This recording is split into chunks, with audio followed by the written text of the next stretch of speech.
And welcome to another Round the Rotary with me, your host, J.P. Warren. And with us today, we have Austin Bryant, the account manager at Faith Manufacturing.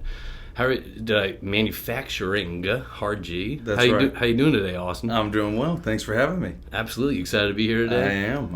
How are you doing? I'm doing fine. Yeah? I'm doing as good as I can be, I guess. It's been, as I said before, it's been Groundhog Day a little bit.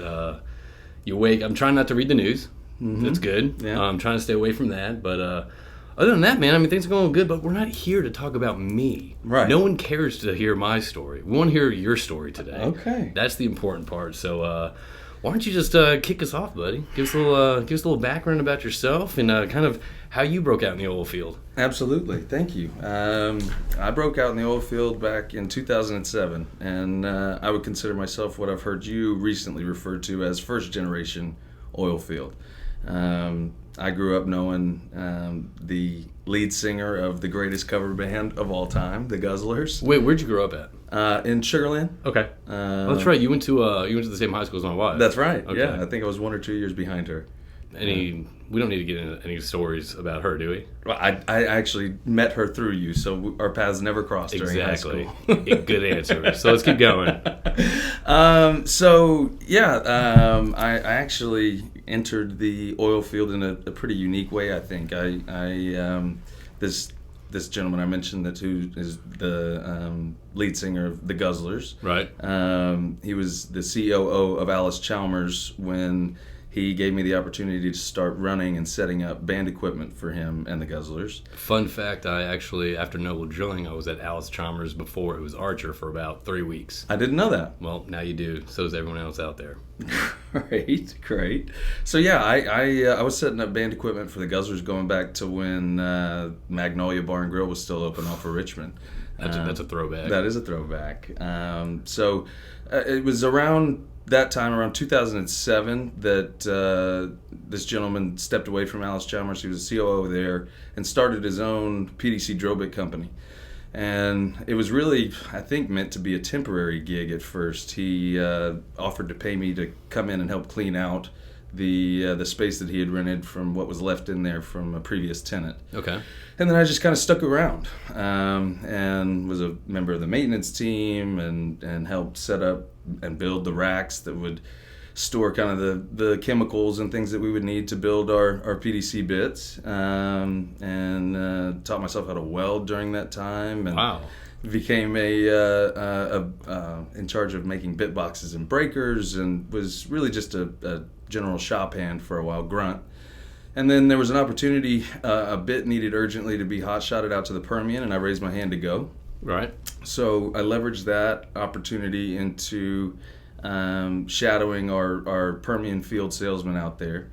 And I was just young and eager enough to make the drive from Midland to Fort Stockton 3 times a week and drive out there to the West Ranch and call on company men. And so you never had any experience in sales or anything like that? Not before. Well, yeah, no, nothing substantial to speak of. I think it's so interesting. I mean, everyone, there's people say, how do you, get a job in the oil field? How did you start off in the oil field? Everyone's story is completely different. Yeah. Whether it's a guidance counselor, whether it's setting up band equipment, whether it's going to a staffing agency and them just kind of getting everyone's story is different. Yeah. So it's such a hard answer to give. Like, how'd you break down the oil field? Well, it's kind of everyone's path to get in is very unique, but once you're in, I love it. I do too. I'm very proud to be in the industry that we're in, even given the state of things. Well, every industry is a dumpster fire right now. Exactly. So you started calling on company men. That's right. Yeah, and that was an interesting experience in that you pointed out I had very little sales experience before that. Right. I knew how the bits were made and calling on these tool pushers and company men trying to get our product on their rig was at 21 or so pretty difficult to get their attention or respect. Right. So to be perfectly honest, I stammered around a lot and got a lot of doors slammed in my face right at first and run off a few locations, but it was invaluable experience. That's how you find your groove, though. I don't think people need to fear rejection. I think it's it takes people. It took me probably about 8-9 months, maybe even a year and a half before I found my groove. Yeah. So you gotta kind of don't be afraid of being rejected. Right, and to that point, I think that it's cliche to say, but it's relevant. I think. I mean, you don't grow inside of your comfort zone. You have to get outside of your comfort zone Right. to sort of build that skill set, right? Right, that's a good point. Yeah, so that's what that experience was for me. Later, that company was sold, and I found work with a drilling contractor. And this is kind of a funny story. I'll never forget. Onshore, offshore? Onshore. Okay. Land rig. So go back to your funny, hilarious story. So I called, and tried to get on with this drilling contractor for, I don't know, long enough for the receptionist there in Alice, Texas to know my voice when I called at 7 a.m. every morning. All right. I didn't have to introduce myself towards the end there. And then finally, they called me to come down and do my physical and so on, and I was sick as a dog. So I drove from Houston. Pre-COVID. Pre-COVID. This was 2010. SARS area. Go on. Okay. Yeah. We're going to frame all of the timeline as to what... You had to line it up with pandemics. There you go. That's the state that we're in today. So, yeah, it was around 2010. I got the call to go do my physical to see if they would hire me. And I was sick as a dog. And I left from Houston, drove down to Alice, did the physical, and I thought that I would be going home the very same night. So I didn't come down with a DOP kit, a change of clothes, anything. Right. But I did the physical, and they sent me straight to the yard. And I believed what I'd been told, that your 2-week hitch starts today. And about 5 o'clock on the last day of that first 2-week hitch, the foreman out there in the yard came to us and said, "Boys, they didn't hire as many hands as we need, so you can go home, but if you do, don't bother coming back." So there I stayed for 4+ months, no days off. Really? Yeah. And I was part of a team that built Rig 515 for this drilling contractor. It was a lot of working with welders, cutting, building tanks and things like that, taking motors out, setting them up. And feel free to leave a comment if you know what company that is. Don't mention it. I won't. So yeah, 4.5 months. Really, they're in the yard. I would occasionally get called out when a hand would get run off of a location out in Midland and go finish out their hitch, but then straight back to the yard. So there, after 515 was built, and at the time, and maybe even still, it was top of the line. I mean, top drive, iron roughneck, fiber optic setup in the backyard. I mean, you name it. It was top of the line. It was very, very cool to be a part of that process and that experience of being there and watching, sheets of metal slowly turn into the backyard of a drilling operation was really... I bet it's such a good experience too, and I think everyone getting field experience is extremely important. But I mean, coming from first generation oil field, I mean, kind of like myself, I mean, you can read books about it, you can watch, but unless you're there, boots on the ground, it's very difficult to learn the ins and outs and kind of the whether it's the oil field slang or whether it's what this piece of equipment does, unless you're there. Right. Yeah. So that's got to be a great experience for you. It certainly was. And so when the rig was completed, there were 20 of us in the yard. We had like 4 trailers, and everybody we worked sun up to sundown, and then we'd go into the trailer, wake up, and hit the yard. I mean, it was 15 steps to where we were working. So once we finished building the rig, foreman out there again split us 20 guys into 2 groups of 10 and literally flipped a coin. And he said, side A is going to stay on and spud this rig's first well, and side B is going to go home for 2 weeks and relieve these guys. Okay. So I was, of course, on side A, so I didn't get to go home yet. But it was really, really cool to see that rig broken down after we had, tested everything, and then move it out to location and begin drilling operations. That was really, really cool. And so stayed on with that company for 11 months, probably close to a year. Where's the funny story? Whether you get the coin flip? Now you have me. No, don't go through the notes. Don't go through the notes. That's the funny story. You thought you were going home, and then you had to stay another 2 weeks. Well, more than that, the 4.5 months of just staying there and them telling me your 2-week hitch starts today, and then not going home for time 5 months. I just came down for a physical, buddy. I came down for a physical. I don't know what's going on right now. Exactly. I've been here 4.5 months. That's right. Yeah. Moving on. That was the funny part. I like that. Thank you. Thank you for making me feel like it was so funny.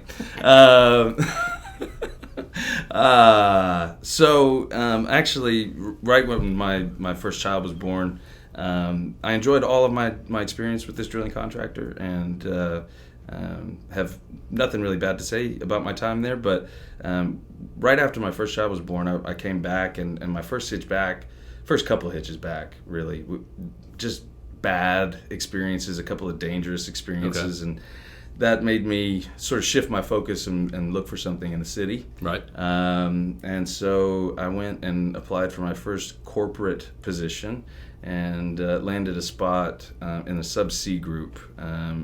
Was that in sales, or was it? No, I actually started as a global rental coordinator. Okay. So I mainly acted as a liaison between our 3 rental hubs globally, one in Aberdeen, Scotland, one in Perth, Australia, and the other being in Berwick, Louisiana. Okay.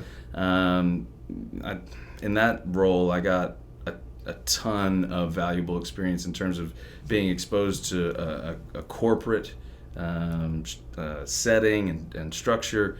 I had no idea what SAP was before joining that company. I still don't. Well, I got everywhere. I got some extensive experience doing that, managing our rental assets through that software system, and would host weekly conference calls. So how long did you do this before? I mean, how long did you do this position for before your next? I was in that role in subsea for a little over 2 years. Okay.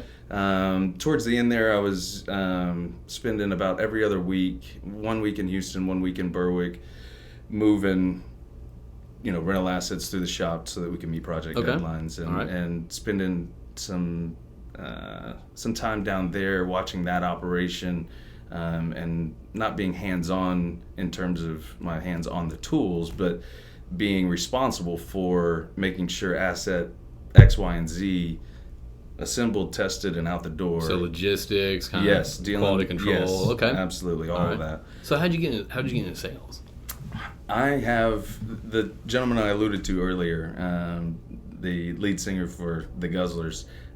He's somebody I grew up knowing him my whole life, and I think, I don't know when exactly, but he stood out to me as different from all the other dads in the neighborhood. Right. And I kind of honed in on his swagger or style or whatever. That works. And I've been trying to do my best impression of that guy since I was like 16. So that's who he gave me my first shot in the oil field, and if I ever have a question, I feel like I can go to him still. Dude, it's funny. I remember when I was at Noble Drilling, I was in the ops management trainee program.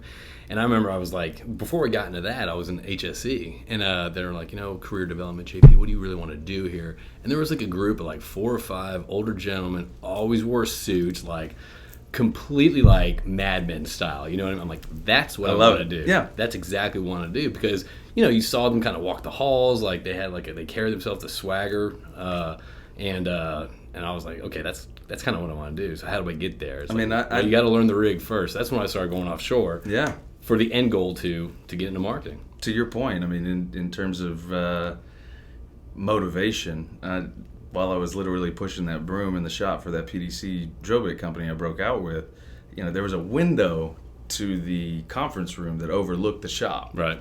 So I would see these guys come in and be backslapping and talking and laughing, and I was covered head to toe in graphite. Right. You know what I mean? And I honestly went to our sales manager and said, how do I get from here to there? And he gave me some very valuable advice. Actually was kind enough to invite me to his home and sit me down and really kind of give me as much guidance as he possibly could.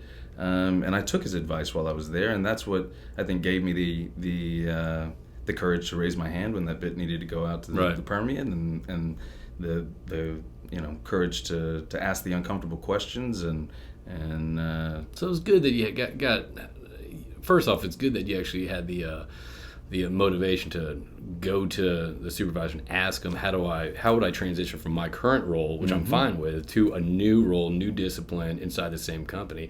I think that's probably pretty pertinent to listeners right now. Don't be afraid to ask, especially if times are slow, where else can I add value? Yeah. How do I transition to this position, which seems to be more active, or add value? I'm not comfortable with that. Yeah. Yeah. And I don't want to skip past the rest of my kind of work history, but to your point, I think that many people are doing or taking many different approaches to this slowdown in our industry, we'll call it.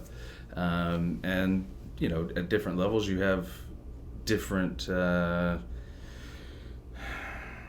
options available to you, different things that you can do. Right.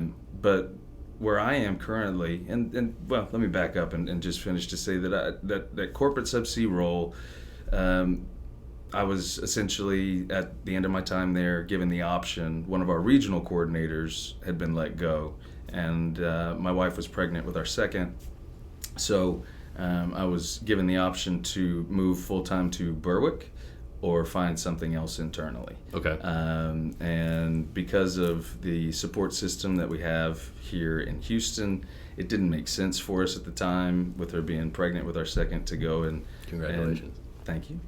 That was 6 years ago. Better late than never. That's right. I understand you have a birthday party that you're putting together here coming up, right? Yes, I do. She turns 78 months, I think. Wow. Something like that. Wow, how precious. No, but Evelyn, she's beautiful. And thank you. I know you guys are doing a lot. I just heard you talking about setting up for that party, so you're a phenomenal father. And well, thank you. Hats off to you. Thank you. Back to the oil field with no feeling. Back to the oil field where there's no feelings. Go on, man. You want to go Mad Men. I did opt to take that internal transfer. I actually wound up back on the surface side, and I moved into inside sales, and that's where I met who I would consider kind of my second mentor. Really, he was the Houston City Sales Group manager, and me being on the inside sales desk, I was putting together a lot of quotes for our outside salesmen, and running some smaller projects at first, internally, cost exercises and things like that. But eventually wound up being he put me under his wing a little bit and pulled me over into some higher level projects, working directly for the VP of sales for the corporation, and was in charge of collecting IOIs, or items of interest, from our sales guys, compiling that on a weekly basis and delivering that to our VP of sales. Okay. And then there was an acquisition that happened where there was a big justification exercise, essentially is what it was, for our sales group. And so there was a big 6 project that I had the opportunity for probably 4 months or more to be at least 2 or 3 times a week in a room with VP level, even CEO level folks, and to see the way that these guys moved and talked, and I was certainly low man on the totem pole, but I soaked up everything that I possibly could from these guys, and I think that experience gave me the confidence to take my leap of faith, if you will, to join Faith Manufacturing, where I am now. So how long have you been at Faith Manufacturing?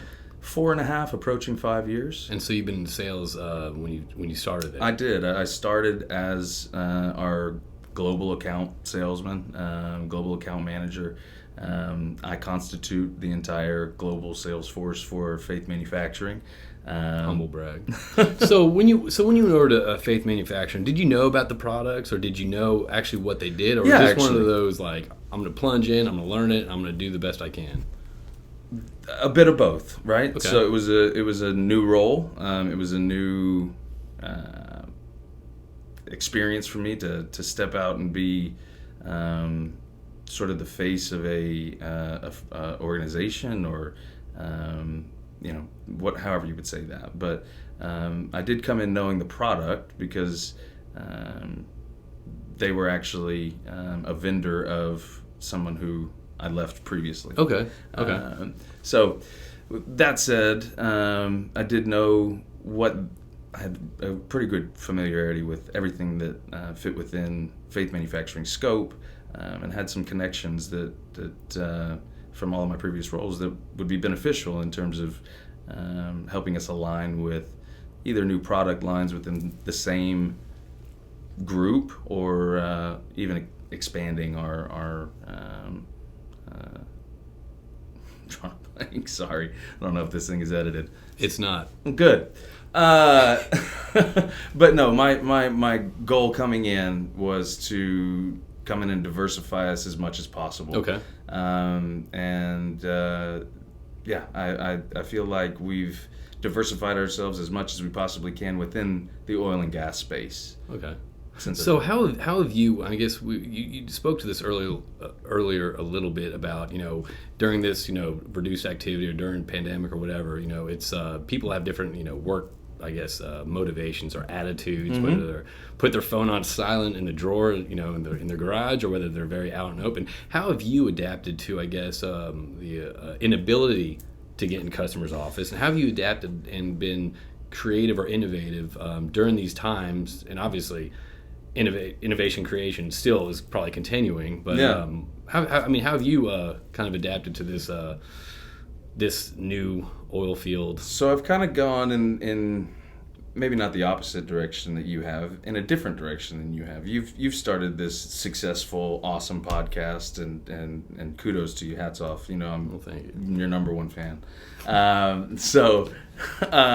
But what I've chosen or elected to do during this slowdown, because I can't get out in front of my customers in the way that I have been able to in the past, is I've turned inward and looked to pitch in anywhere I can in the shop, and some days that means I'm literally running a manual machine.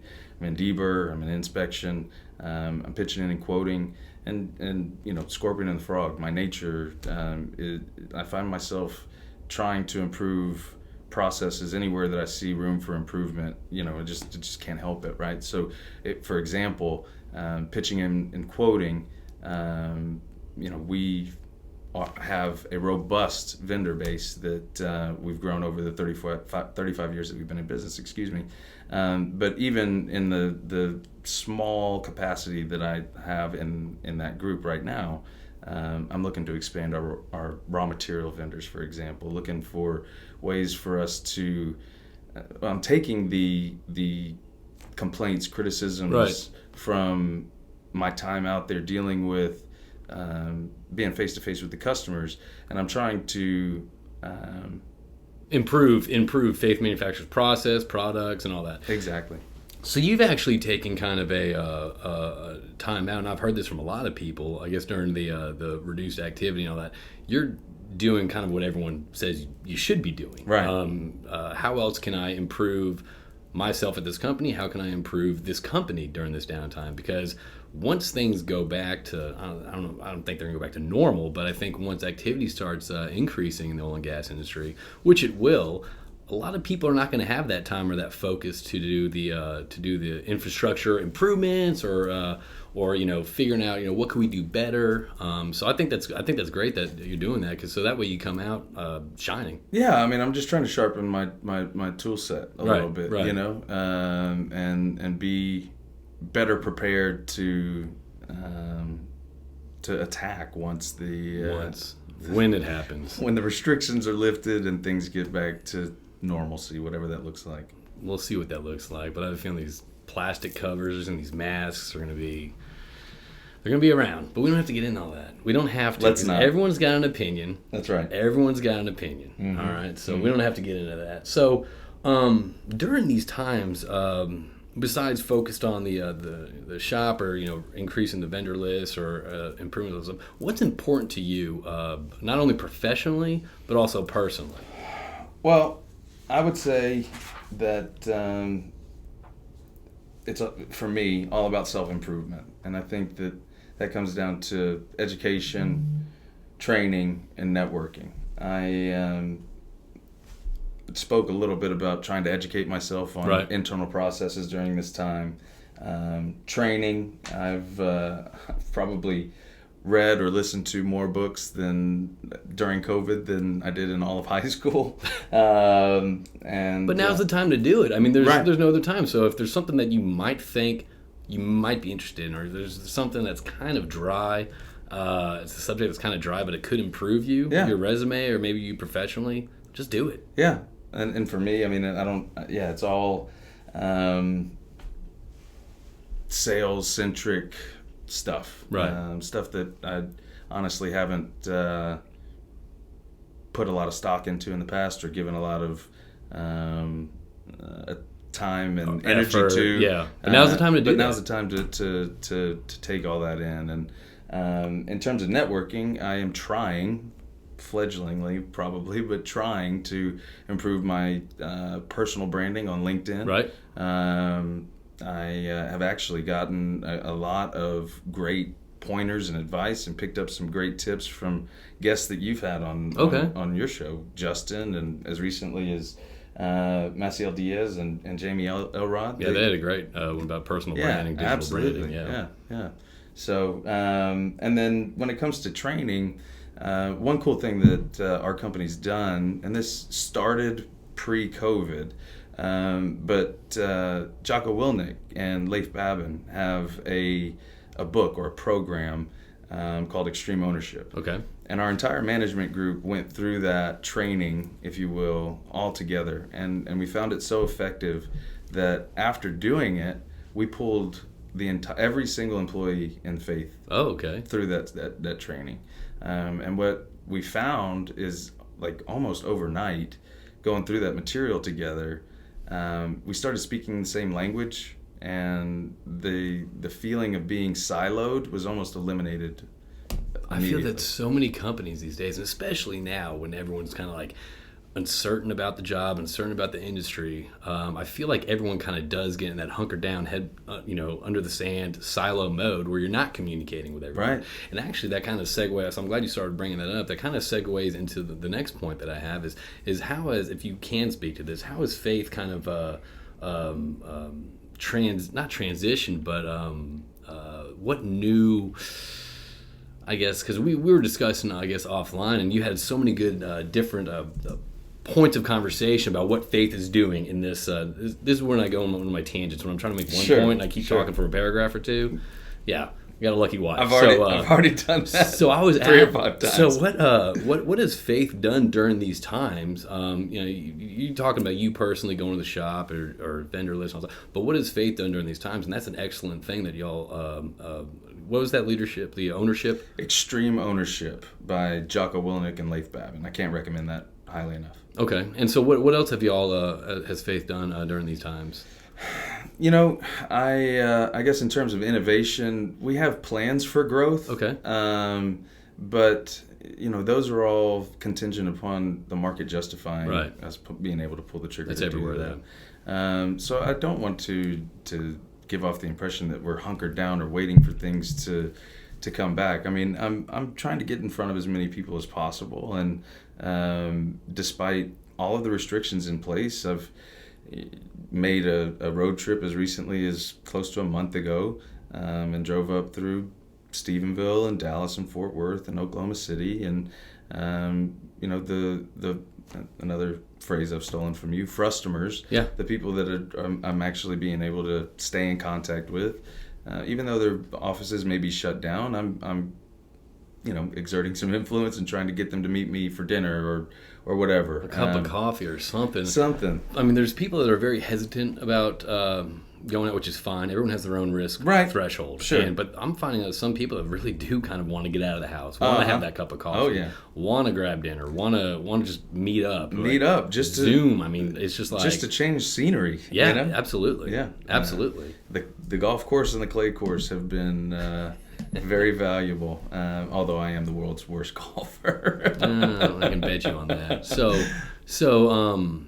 the what you're trying to do, you're just not trying to sit back and hope for things to, as I guess that David Ramsey Wood said, hope is not an option. Right. Hope is not a plan. Mm-hmm. And I guess by going to see customers, by kind of trying to improve the culture at Faith Manufacturer, even if it doesn't have to be improved, trying to find ways to improve it, and just showing customers that, hey, we're still here, we're still around, and we're ready. Yeah.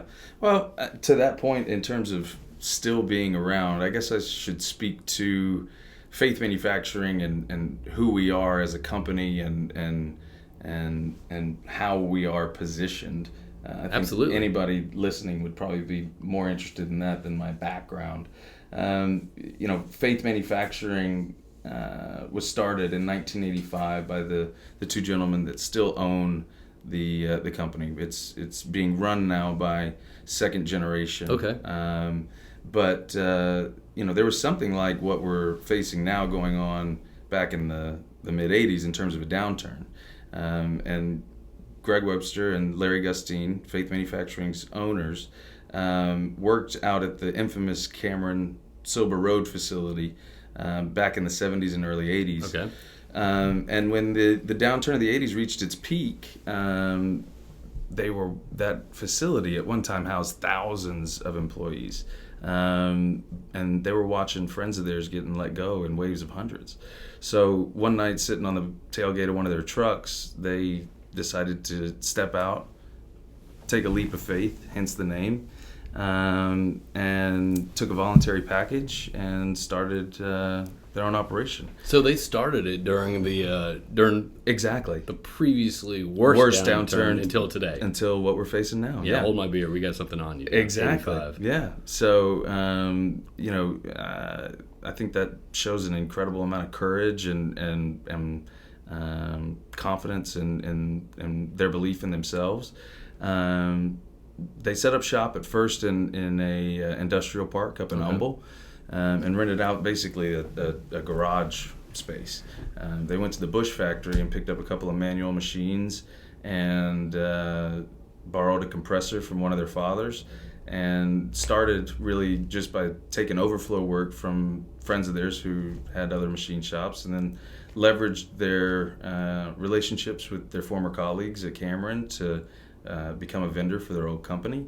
And throughout our 35 years, we have leveraged one opportunity into the next, proved out our quality, and that has allowed us to expand into all of the different, from surface to subsea, drilling, R&D. So it's allowed y'all to expand y'all's book of business, right? Much. And we don't shy away from the fact that we are a Christian, conservatively run company. And to Faith. that point, I'm sorry. Faith, exactly. Yeah. To that point, in terms of our conservative approach to business, during ownership's time, Greg and Larry, while they were at Cameron, they were in charge of running a course that was called Quality is Free. And Quality is Free is a sort of a business philosophy that was laid out by Philip Crosby in 1980. And in essence, the message from this school of thought is do things right in the first place, and you don't have to pay to fix them or do them over. That's what I tell my daughter. Like, clean up right the first time. That way you don't have to go back and waste your time. It sounds simple enough, right? Yeah, absolutely. But in terms of running a business, it takes a tremendous amount of work. Well, that's also integrity too. Mm-hmm. Yeah. Mm-hmm. Yeah, absolutely. That quality is free business philosophy is the foundation of what Faith has been built on. And so, in terms of the way that we run our business, for example, if we're going to expand or grow, say we're going to buy a new machine, right? We operate debt-free and have always been privately owned. And the way that we do that is if we're going to expand by adding a machine or adding some square footage to our building, we're going to have the justification that, first of all, we're never going to buy one machine without buying a backup. Right. Because if one of those goes down and we've earned some business, then we've put our customer in a bind. So just by way of redundancy. Yeah. Right. Yeah. Right. The only way that we would ever execute pulling the trigger on anything like that is if we had the justification and the belief that we could pay those assets off within the first year. Okay. And that's how we've grown over the last 35 years. So were y'all taking any different strategy with this downturn versus the previous one since 1985? I mean, I'm sure, I can't say, what they're doing in 1985 because that's when they just started. They had just started. From 2015 downturn versus 20, I mean, is there any different strategy shift, or is it just kind of the same strategy for each, boom or bust? Well, from 2015 to now, I can say that there was a heavy focus on, we've been ISO since ISO was a thing in terms of our quality distinctions. But what we opted to do back at the beginning of maybe the middle of 2016 was to pursue our API Q1 license. Okay. And so, for a shop our size, our tier, that's a pretty big feather in our cap. I think we're one of a dozen in the Houston area. Oh, wow. With that robust quality management system. That's impressive. Thank you, buddy. You're welcome. In terms of innovation and things like that, we're working internally to make ourselves more appealing to potentially other industries. Okay. I've seen a lot of companies do that, by the way. I've seen Stallion start doing it. I've seen Tiger Offshore. I've seen there's a lot of companies right now that are kind of trying to pivot from like, hey, what else can we do? I mean, we have these trailer houses like people need quarantine stations or classrooms. Yeah. And I think it's so smart, and I think it's so crucial the fact they started being innovative, adapting, like kind of when this thing hit, kind of when the shit hit the fan in mid-March, and I've seen such a great job on their part. So I think that's good to kind of not just focus on, it's good to take a step back and not just focus on strictly the industry, especially when there's nothing going on. Exactly.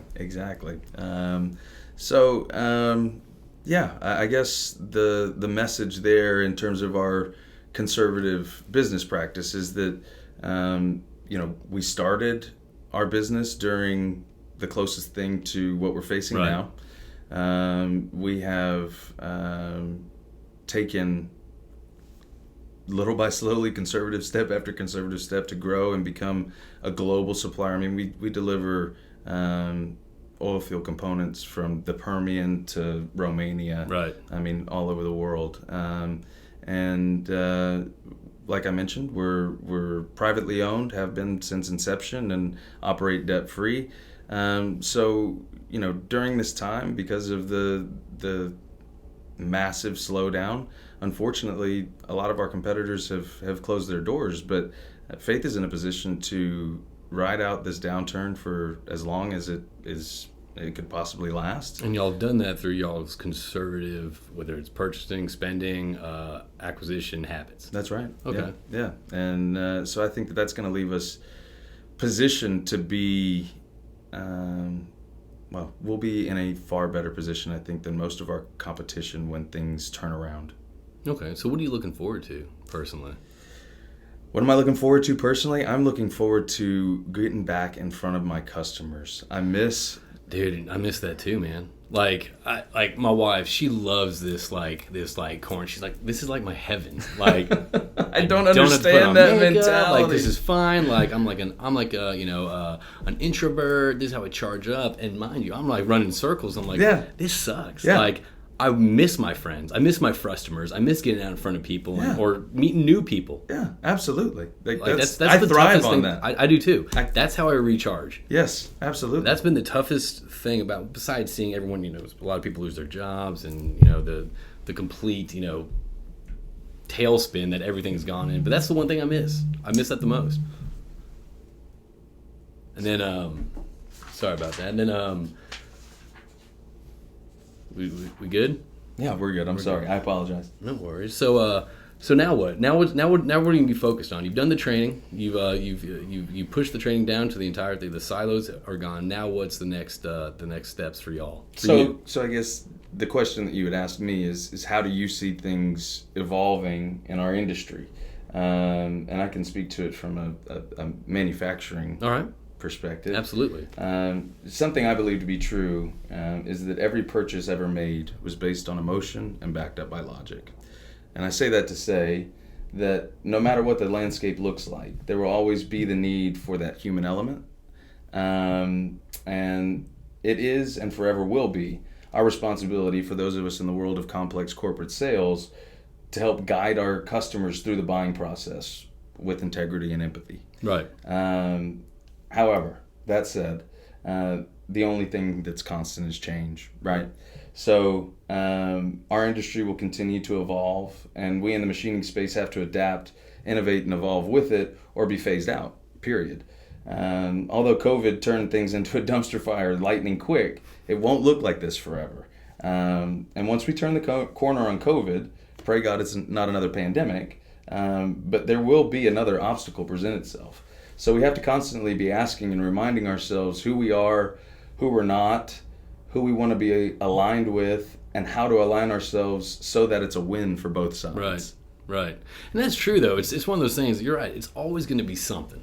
You know, if COVID was here, it'd be Saudi and Russia getting in a pissing match. If it's always going to be something. And I think that's such a good point that you have. It's not like it just because it's COVID's over. Oh, the oil's back at $100. No, it's there's always going to be challenges, and it's having that foresight to look at those challenges or potentially plan for those and kind of carry you through. Yeah. So let's kind of wrap this up. We're coming up on about 41 minutes. Good little chat. My goodness. So how you been spending your time away from customers at the home? You watching, besides all the books and all that stuff, you watching any shows? I can't recommend that Michael Jordan documentary high enough. I've heard about that. I want to be like Mike now. I've heard that's unbelievable. It's really cool. It's a really good one. I heard that one was good, and also Doug Woodcock was mentioned. The Lance Armstrong one was pretty good. I haven't seen that. I don't think it's the same Netflix. I think it's something else though. But I guess it's a documentary. I'm not really a sports guy. I feel like I'm less of a sports guy these days. Dude, I'll just leave it at that. I remember I went through a stage where I was like, all right, I'm gonna try. I downloaded the ESPN app, started watching Sports Center, started reading. After 3 months, I'm like, I just don't care. I just can't care enough. You know what I mean? Yeah. I kind of feels like that 40-year-old virgin when he's in around the poker table, like bags of sand. I feel like I can get away with probably about 2 or 3 sentences or a couple combo. Then once someone's like, hey man, wait a minute, you don't know what you're talking about. I'm like, all right, let's change the subject to something else. Yeah. Real quick. Well, I guess I'm kind of the opposite in that way. I grew up a sports fanatic, and having children will certainly adjust your schedule to the point that you can't necessarily be as plugged in as I once was. But yeah, I was the type of guy when the NFL draft did their draft all in one day. That was like a national holiday to me. I would take the entire day and watch all 7 rounds of the draft. Close the garage, just put on the TV. That's exactly right. Honey, keep the kids. No, this was way before that. Yeah. So I'm sorry. What was the question? I think the question was what shows you're watching. Oh, what shows? I don't know. That Michael Jordan documentary. I guess if I was going to say one thing, I found it extremely motivational. And I just thought it was really cool to take a sort of a jump into a time travel machine and go back to a time when basketball was basketball and it wasn't politicized and things like that. So let's kind of wrap it. How are your kids handling this COVID? I mean, you have a 6 and 9-year-old. I have a 6-year-old and a 9-year-old, 1st and 3rd grade. We started school online Monday. Okay. So God bless my wife. She is essentially a full-time teacher for 2 right now. Well, God bless all those parents. God bless all of them. My heart goes out. That are dealing with this. I mean, everyone has their own little struggles with this, their own frustrations. So everyone out there, keep it up. Yeah, absolutely. One thing that I wanted to fit in here that I forgot to mention. Absolutely. When I was talking about that quality is free program and the course that Greg and Larry, Ownership at Faith, taught while they were at Cameron, one thing in preparation for coming on and visiting with you today, I'd asked the question, what is one thing that Faith has done for its customers that maybe our competition hasn't, or that would stand out? Right. So this is a really interesting story to me, and made me super proud of Faith. Not that I'm not already, but Greg and Larry taught this course, Quality is Free, this Philip Crosby business philosophy, essentially, at Cameron. Well, one of their former, quote, students that took that course, 15 years in the future, let's jump ahead, he becomes a board member on one of the majors. And he wanted to, as kind of his first initiative, have that quality is free training or philosophy be instilled into that group. Oh. And so what wound up happening is that board reached out and contacted Greg and Larry, and ultimately what wound up happening is Ownership at Faith, these two incredible guys, took the entire North American upper management group for this major that I can't say their name. That's it fine. would be That's well fine. familiar if I were able to, through 6 weeks of this training. And they essentially, in doing that, helped shape the mindset of leadership at a major organization. First off, that's pretty impressive right now to get anyone, I don't care if it's a board member or who it is, to do 6 weeks of something. And this isn't recent. This isn't something that we've done here during COVID. No. I'm not saying that, but I'm saying that's pretty, I'm not saying it's during COVID, but it sounds that's very impressive, the fact that you have board members committing to a 6-week training and actually going through. Not only that, changing the mindset, changing the culture. Exactly. Yeah. That's pretty impressive. Yeah. We have some, Greg Webster and Larry Gustine, the ownership at Faith Manufacturing, our GM, Cass Webster, our entire team there. And we have so many tenured people, people that have been with us, if not from inception, close to it. I mean, we've been in business for 35 years, and we have a bunch of 10-year guys, handful, maybe a dozen of 20-plus year guys, and then maybe I think 5 or 6 people that have been with us for more than 30 years, and you don't get that without establishing a stellar culture. No, and then we just had Fesco in here, Justin Finley Fesco, and it's the same kind of mentality. It's family focused. It's your employees are not employees; they're family members. Right. Yeah, that's exactly right. It's our faith family, and that's the way that we look at it. Austin, I love that having you in here, because the way you speak about your role and your job and the company you represent, you can tell that you got a lot of pride in it. You know what I mean? And I think that's just something that's just so cool to hear. I think that's something. I'm not saying it's rare, but I'm saying the fact that you actually wear that pride and you actually you identify with Faith Manufacturing. I just think that's something pretty neat to see. Yeah, I mean, I think it comes down to truly believing in who you represent. I'm happy to get up every day and am grateful to have the opportunity to represent such a stellar organization. All right, 2 questions to wrap up. I'm just thinking right now. What's a wild conspiracy theory that you might believe? Don't get into it. I'm going to plead the 5th. Okay. Because that will... Not current events. We're not talking about current events. This could be Sasquatch. We're not talking about current events because everyone's got a position right now about... okay, I'll take a position on a... what did you call it? Conspiracy theory. Yeah. Bigfoot is not real. Okay. Oh, that's perfectly fine. And give us an original / motivating quote right now on the spot. It's gonna put me on the spot for a quote. That's what we do here.